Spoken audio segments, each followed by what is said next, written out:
आज का stock of the day है इंद्रप्रस्थ गैस लिमिटेड।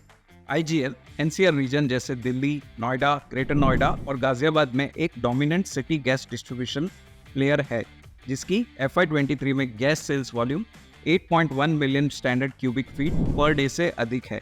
आईजीएल का वॉल्यूम 74% सीएनजी से, 14% डोमेस्टिक पीएनजी और बाकी कमर्शियल या इंडस्ट्रियल पीएनजी से प्राप्त करता है। ऑनगोइंग इंफ्रास्ट्रक्चर और साथ ही टू व्हीलर मैन्युफैक्चरर्स जो सीएनजी कॉम्पेटिबल बाइक्स इंट्रोड्यूस कर रहे हैं, इससे कंजम्पशन बूस्ट होने की एक्सपेक्टेशन है। साथ ही एलएनजी सेल्स में ग्रोथ और इसके हायर मार्जिन्स को देखते हुए स्टॉक में पॉजिटिव आउटलुक को सपोर्ट करता है।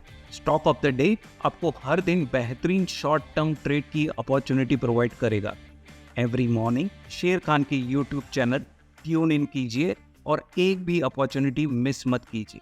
आपका दिन शुभ हो। धन्यवाद। Investment in securities market are subject to market risks. Read all the related documents carefully before investing.